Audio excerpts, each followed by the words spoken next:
Okay. Oh,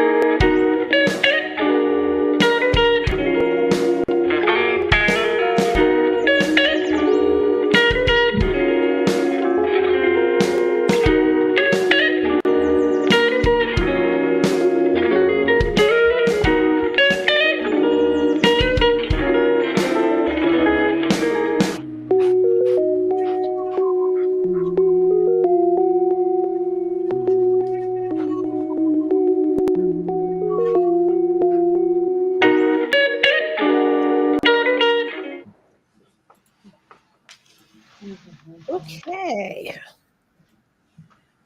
All right. So Michelle will not be joining us today. I know she's got some sort of work thing with her husband, so she won't be joining us. All right. So our topic tonight is going to be asking for help, right? And so, like the podcast, like everything else, we always chit chat beforehand. And Angie made a really good point about asking for help when it is a trauma response not to ask for help. So, Angie, explain. What am I? What? I'm sharing the link. Oh. I'm handling my responsibilities here, people.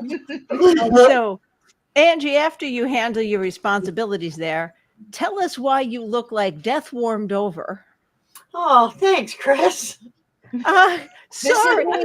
Flipping you the bird, but not doing it on screen. Well, you look unwell at the moment. Well, You look like you need a glass of water, and don't tell me that Dr. Pepper's first ingredient is water. Don't. I know. I said I don't want to hear it. I want clear liquid going into your mouth. Hey, Kayla. All right. So the point being is that if you've asked for help and it's been a problem, okay, maybe it's sometimes you think, well, it's easier for me just to do it, mess it up, do it again, mess it up, do it again, than it is to ask for certain people in our lives for a little bit of assistance. mine is it's faster. I can do it faster. I can do it faster and better. Well, for me, one, it doesn't occur to me to ask for help. Right. Like it doesn't even enter my brain until I drop the tree on my foot and break my toe.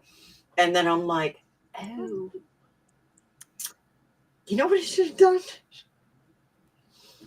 You should have asked for help. Asked for help. And you should have not been out for 8 hours in 96-degree weather.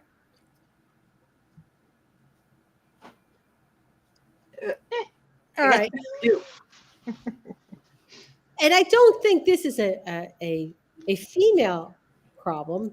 I think guys have just as much issue because today my husband was out there mowing the lawn. Don't think he asked for any assistance or brought a bottle of water with him because then he might have to pee and stop what he's doing and come inside and pee.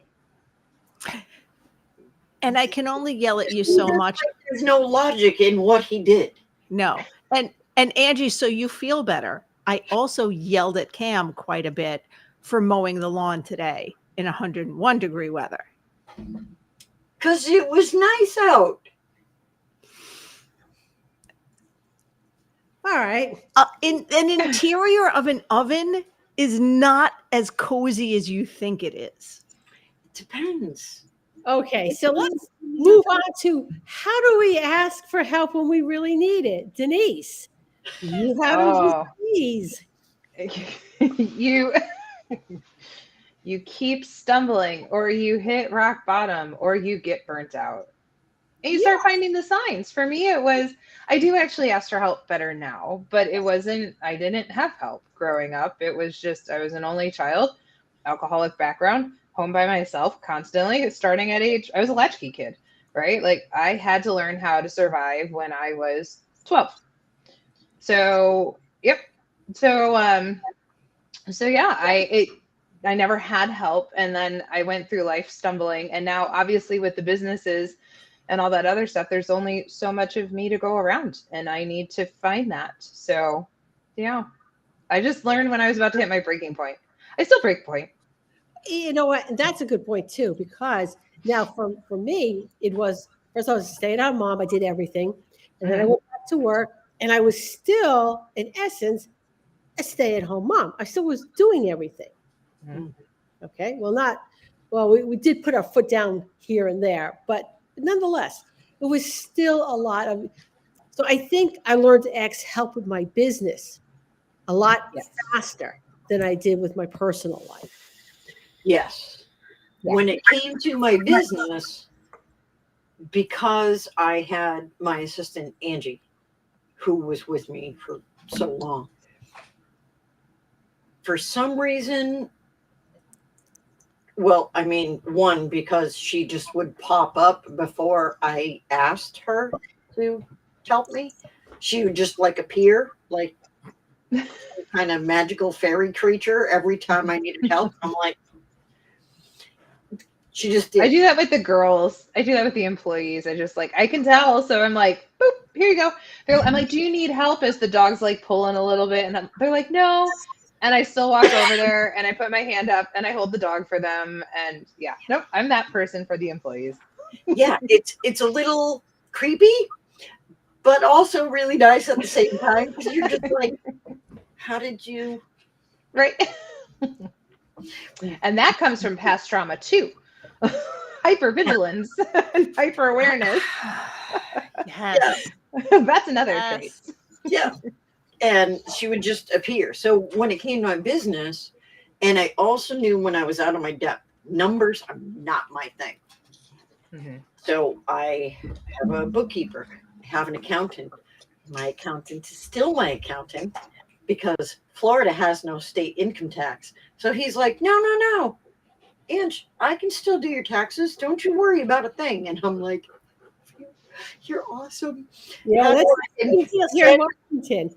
No income tax, so my accountant from New York still handles my business and everything, and it's pretty sweet. Yeah. Nice. So I just sent him, because I always brought him bakery items from the Italian bakery. So they deliver. Deep, deep, deep, deep, deep, deep, deep, deep. And so, yeah. Cannolis coming up. Surprise cannolis are nice. Yeah. And I kind of like a long distance accountant only because I don't actually have to now go to his office and sit down and like talk to him. Everything can be done virtually. All right. So I just scan everything and give him access to my online FreshBooks. And I don't have to do too much. I just have to scan the other, like, stuff for like his pension and yada, yada, yada. And that's about it. And Kayla, I'm just going to yell at you right now. You were out working in a mobile grooming van in 170 degrees temperature. Is that correct? Yeah, but she's saying the van held up beautifully. So I'm guessing it was nice and cool in the van. All right. Well, what van do you have, Kayla? Yeah, I was going to ask too. Yeah. It's a fancy, fancy van. I did Mhm. house calls, but it's just The in and out hand of people's vans have house. the big air conditioner, and I could work in very, very hot temperatures too. But 107 is the driveways are hot. The it's hot. You melt between the van doors. Okay, split your day. All right. So that's what I would do in really, really hot things. I did not work during the hottest part of the day. I either worked earlier in the morning or I bit my tongue and worked later in the evening. Which, if you know me, I absolutely hate that. It was actually cooler here in Florida than most of you guys. It was only 94 here. I'm going to make you guys cry. Would you like to know what my current temperature is? I don't know. Right now, it's 67 degrees. Feels like Cold. Oh my God, I love it. Oh, no, that's like torture. Ooh, I was sitting outside on my deck doing my presentation that's due on Monday. So I was like, I don't know, we have a big deck fan and it's covered and stuff. So I was still sitting out there with my laptop on and everything. And yeah, I don't know. I like the heat as long as I'm not working in it and the sun's not baking on me. I'm fine. Yeah, it's gonna be 48 degrees here tonight. Do you know how awesome Oh. sleep weather that is? It is very, I do miss that. I miss the sleeping weather. Yeah. No, that's like crampy and cold. No, that's awful. That's awesome. Are you kidding me? So Pacific Northwest, I'm specifically in Squim. I'm really close to the water. So yeah, I'm wearing a sweatshirt, and it's not because I need to wear it because of poo. I'm wearing it because it's comfortable.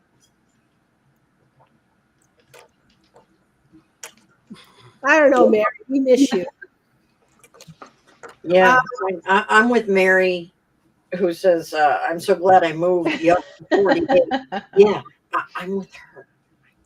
And Angie, keep drinking the Dr. Pepper. Your color is slowly returning. See? Okay, so back to topic. Oh. Asking. All right. I think the hardest thing is actually realizing that you want help. You know, again, the whole miss you guys do. I'm sorry, I got distracted. Mary, don't talk to me. Rude. We want you to talk to us. Just don't Yes. talk to her. Yes, yes. Okay. So, recognizing that you need help, that you should be asking for help.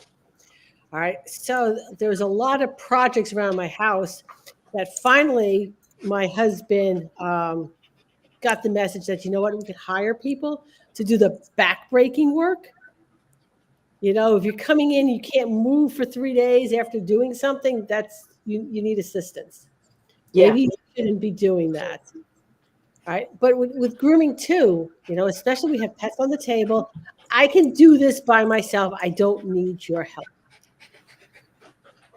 It's hard. I have to train. So when I get people from corporate who aren't used to that, or from an environment that they're not used to that, that's one of the hardest things for me to get them to start doing, is asking for help, because they've always had to do it on their own, or they couldn't ask for help because they would either get scolded or, you know, it didn't go anywhere. So that's one of the hardest things I have to train into new employees. How do you train that? Remember when I said I'm hyper vigilant and I just toss myself in there? Yeah. I just keep doing that, and it's they start to learn that nothing bad's it's counter conditioning them, right? They have to learn that nothing's going to happen to them if they ask for help, and that there's not a sign of weakness with that either. Like, we have a whole staff. I'm like, you should not be doing these things. You don't have to do them on your own. Call the receptionist. They're trained. I have a floater, bathers. Anyone can help you. So I had Angie as an emotional support human. Mm-hmm. She would just come in, dogs that were having difficulties with like nails and things like that. She would just massage their head and rub their head, and you know, and they would just be like, oh. We call it moral support. We're like, hey, this dog needs moral support. And whether it's head, like I had one dog, this is funny. He was this big, huge, honking golden retriever that had this squishy head. And he would always fight for nails. And she would get so, like, it was just frustrating because he was just so big and she didn't want him to hurt himself. And she would find ways to get the nails done. And one day, years after she's been doing this dog, I like see that, and I see she's struggling, and I go over and I start squishy facing it. I'm like, squishy, squishy, squishy face. And he's all smushy and stuff. He stood there perfectly. So from then on out, Yep. the notes were squishy face for nails. So then all he needed, he just wanted to be squished. His cheeks wanted to be squished. So yeah. You know, this is why I'm like really excited for people like Ashley Hanvey, Christine Reynolds. I'm adding Mary Niskern into the mix here, who are coming up with behavior and handling programs that sort of address this. Good. You know, they're sentient beings, and what makes one happy does nothing for another pet. And it's sometimes finding that comfort, what they personally find comfort. And it's just like us. I mean, what I find comforting is going to be different from what Angie finds comforting. Obviously, weather is different, you know. Yeah. Points. We had one dog.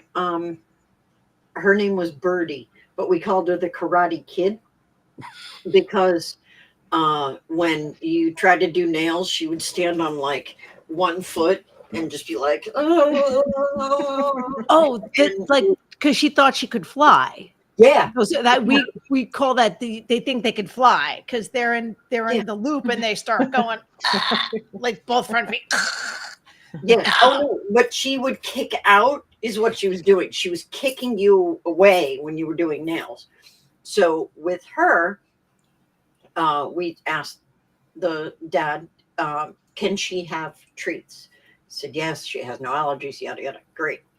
So what I would do, it was Christy's dog, because we kept the same groomer, you know. So Christy groomed Birdie. And what I would do is I would give Birdie a treat. And we use freeze-dried beef liver. So these are like good treats. And then my hand is all slimy now. So I just smear it around because I'd put them in a bowl. These are Birdie's treats. And then I'd smear it around in the bowl. And then she'd lick the powder off my hands. And we'd just keep doing that. And I'd smush up the treat and here you go. And she would just stand there like yum, yum, yum, yum, yum, yum, yum for the whole nail trim. Whereas if I didn't do that, she's like, ha, ha, ha. And it's like, this is not jujitsu, babe. It's a nail trim. No, we had a bulldog type almost exactly like that. And it was a bulldog because you had that underbite that it was a bigger. And it didn't have to be a good treat. As long as the dog was chewing nails, no problem. The second, like it took two people, one person just to shovel treats into his mouth. If one dropped and for a second, he wasn't chewing, he'd go, must kill foot offender. And we'd yell, clear, and person doing the nails would jump back. Yes, like that, Alec, jump back. Until we got the cookies in. This is, so yes, we had to, even in corporate, there were times you have to ask for help. Mary Niskern, who is now a mobile groomer in San Diego, she's using Looky Mats. And so bringing up a point, how do you ask for help by yourself? Right. You know? So when I have like Angie, I know does or did this, with her cats and her rabbits. I ask the clients, hey, I can do them this day. I need help. As long as you're comfortable, I can tell you how to help me. And I'm not opposed to asking clients. I know some groomers are. They don't want like clients in their space, but if you're a solo groomer and it makes sense to have them help instead of forcing the dog or not doing it and then they get away with it. I'll ask clients to help. Yeah. I found cat owners are really good help, much better than dog owners. So I would always have a cat owner if they wanted, with the exception of two people, would come in the van with me. And I was really good with that. And I had literally a handful of dog owners that I could trust enough to not make their dog insane and would actually be of assistance. Yeah, I had a little Yorkie. He had a back surgery, and he never recovered. So he was paralyzed from like middle of his back down. And so his dad would just hold him like this, and I would groom him. Hmm? Dad would just hold him. I mean, he was like, smaller than this. And he just this little Bentley. And he's just, Just up in the air. Just up in the air. Because, well, his back legs, he was most comfortable when his back Yeah. legs were like Superman. Okay. And so he would just be in his little Superman pose. And I just groom him that way, and yeah. And he was like, okay, whatever, it's fine. And I just scissor him to like inch and a half. And he would just be in Superman. The business side of me, if I was solo, would be I would find a helper and schedule around that. Like maybe if it was once a month or something, and have dogs come in specifically just for that and charge them for it to make it worth having a helper. Yeah. Yeah, that's Or mobile, right? you have two groomers working on a single pet. Charge. You have to. Charge accordingly for that. Mhm. Yeah. We had a client that her dog needed moral support and needed two people, but she wanted two groomers. And I finally looked at her because I didn't catch that the girls weren't really charging her what they should be or how they should be. And I'm like, you can have a bather and you can pay this per hour additional to your dog. Or if you want one of my groomers, you're paying double because they're not able to make more money. So you had to pay a groomer, your choice. You can double it, or you can pay for bather pay, which would be, or assistant pay, however much per hour. She didn't like the double groomer, just to let you know. She opted, after that choice, it didn't have to be two groomers. Funny. Yeah, money. It's amazing how things change when the owners realize what it's actually going to cost them. Mm-hmm. Yeah. When you start saying, yeah, that's going to cost more money, because they go, oh, we. Yep.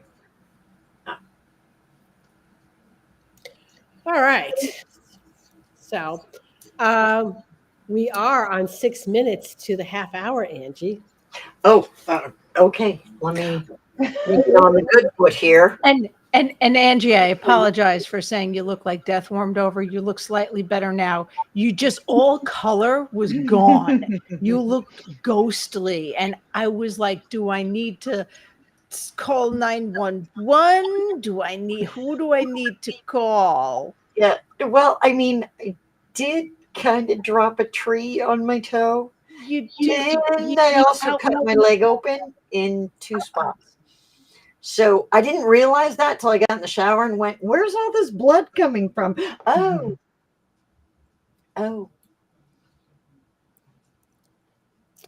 Okay.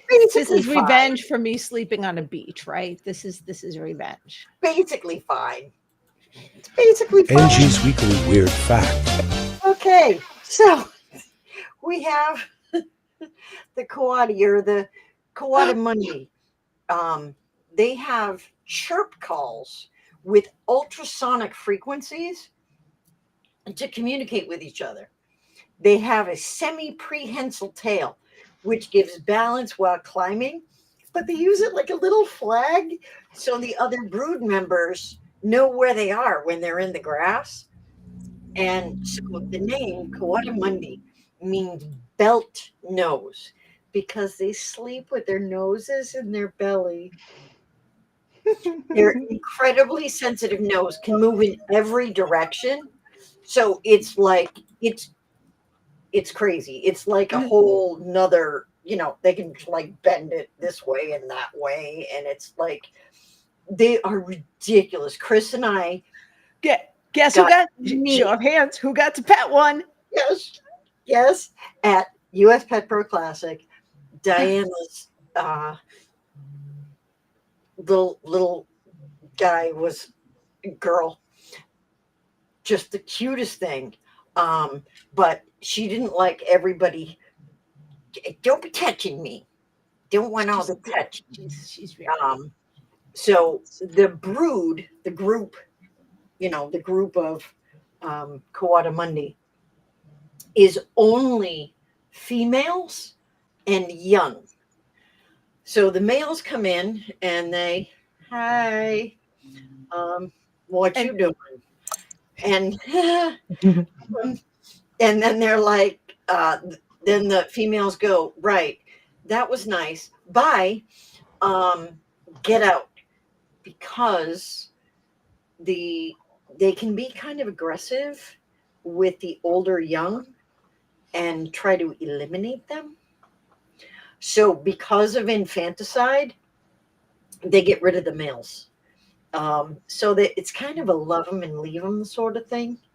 They only keep them around for a very short period of time, and then and then they're like, "Thanks for the baby. Check you later." So yeah, but here's the crazy thing: the females are completely cooperative with childcare. So they will be like, okay, hey Chris, I'm gonna go eat. So can you watch this? Angie's Weekly Weird Fact. And they will watch each other's young and take care of them. And then they take turns doing this. And these groups can be like 30, 35 of them.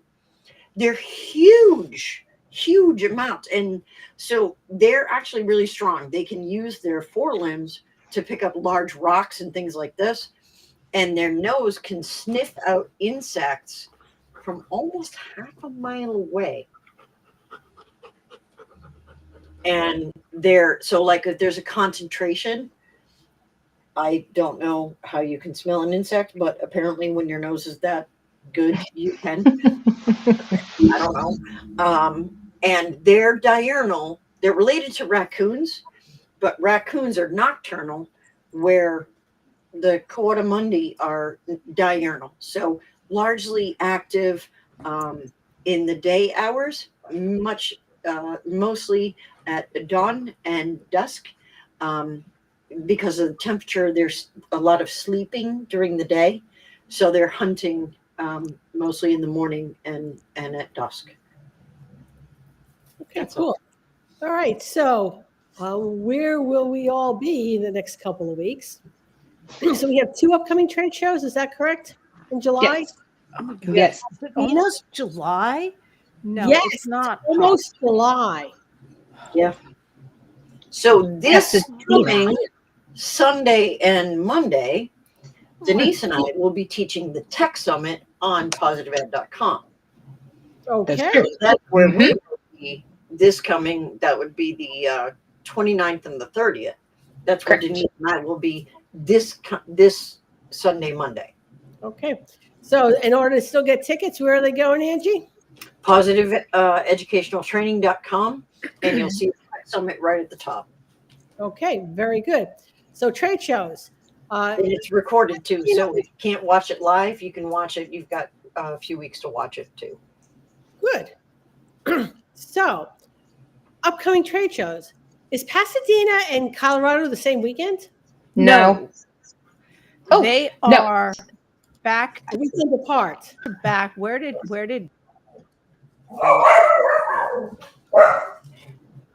Yeah, they're about a week apart. And